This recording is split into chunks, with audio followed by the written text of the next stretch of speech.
The unexpected news of the IMF loan rejection has struck an already devastated Pakistan with jolting disbelief.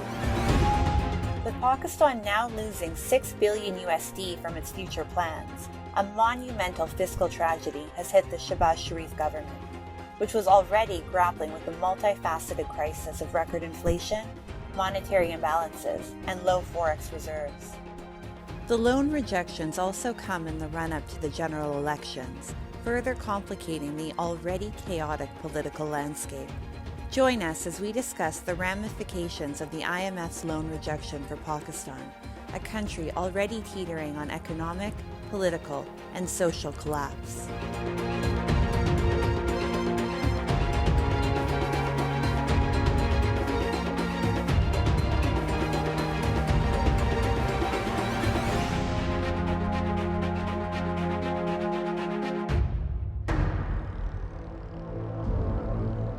Pakistan's economic situation is worsening amid the growing political uncertainty in the country.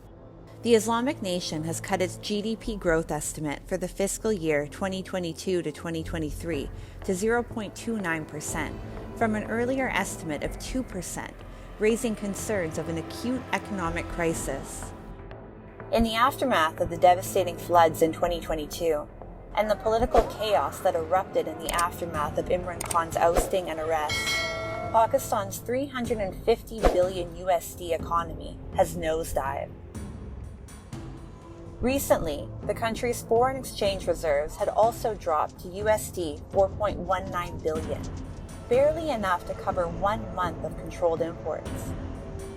Adding salt to the wound, the IMF rejected Islamabad's demand of $6 billion USD of external financing requirement based on new current account deficit data. The requested funds are crucial for Pakistan to avert a balance of payments crisis, and most analysts believe that even after the expiry of the current program, Pakistan will have to seek a bailout in the upcoming fiscal year in order to avoid defaulting on debt obligations. The 220 million people of Pakistan have been suffering due to economic turmoil in the country. Prices of essential commodities are skyrocketing. The country registered record high inflation of 37.97% in May of this year. Pakistan's currency has also depreciated as part of the IMF conditions to bring the country in line with the market-based exchange rate.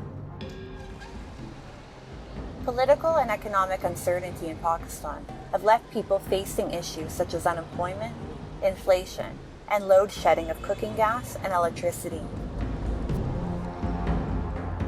की जो हुकूमतें नाल हो चुके हैं, हुकूमत कर नहीं सकें क्योंकि सियासी बुरान भी है और माशी बुरान भी है।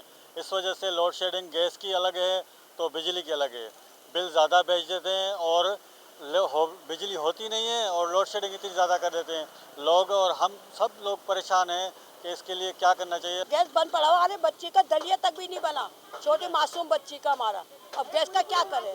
यही तो कह रहे, सुकून दे दो हमें, गैस भी दे दो, बत्ती भी दे दो। वे सुकून ही करी हुई है, क्या क्या कैसे हुकूमत से क्या कहें हम?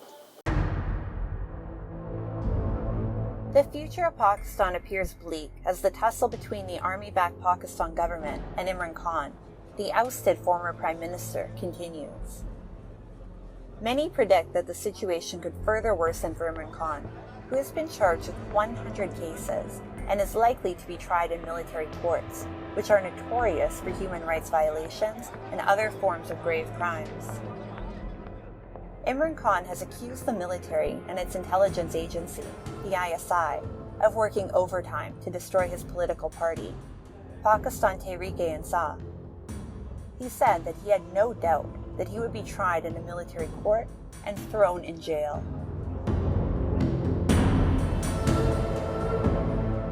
I have absolutely no doubt that the military courts are meant for me.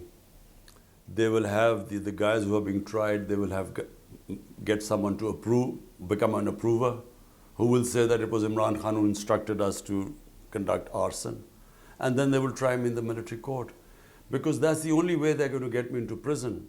Because all the cases so far, 150 of them, the moment they go to court, they are so bogus cases, frivolous cases, they get thrown out. So their only hope, and because they're determined to get me out of the way, I think the whole charade of military courts is to imprison me in the end. Pakistan is slowly becoming a failed state due to political and economic instability, rampant corruption, and growing interference of the military in civilian affairs.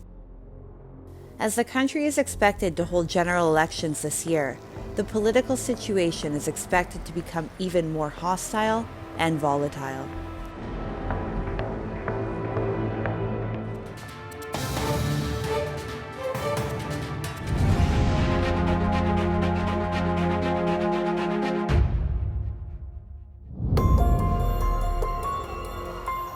Thousands of protesting Sri Lankan students clashed with security forces on the streets of Colombo.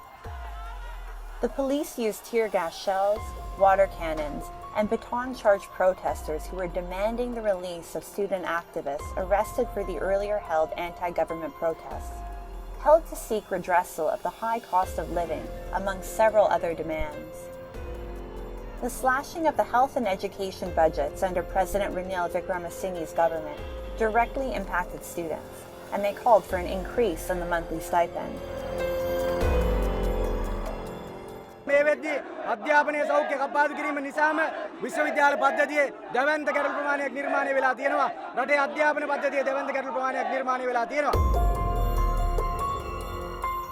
Sri Lanka, with the help of a $2.9 billion bailout from the IMF, is trying to recover from its worst financial crisis since gaining independence in 1948 and turn around its battered economy. The island nation defaulted on its foreign debt last April. The IMF said in April that it expected the Sri Lankan economy to contract by 3% in 2023, given the weak external environment and domestic policy tightening before registering a modest growth of 1.5% in 2024. Sri Lankan President Ranil Wickremesinghe believes that his country's economy is on the road to recovery. වෙහෙසීමේ කැපවීමේ සහ ඉලක්කගත නිවැරදි ගමනක් යෑමේ ප්‍රතිඵල අද අප සෑම භුක්ති විඳිනවා. 70%ක් දක්වා ඉහළ නගා තිබුණු උද්දමනය දැන් 25.2ක් දක්වා පහළ වැටිලා. මේ නිසා ජීවන බර ක්‍රමක්‍රමයෙන් සැහැල්ලු වෙමින් පවතිනවා. මුළු මහත් සමාජයටම මේ සහනය දැනෙන්න පටන් අරන් තියෙනවා. The South Asian island republic plunged into crisis last year as its foreign exchange reserves ran out, food and energy prices spiraled, and protesting mobs forced the ousting of the country's then president. Wickremesinghe took the reins in July and negotiated a bailout from the IMF in March. Inflation, which hit a record high of around 70% in September, is coming down. Government revenues are looking up, and the pressure on the country's balance of payments is easing. The government aims to complete talks to restructure its bilateral debt with other countries by September.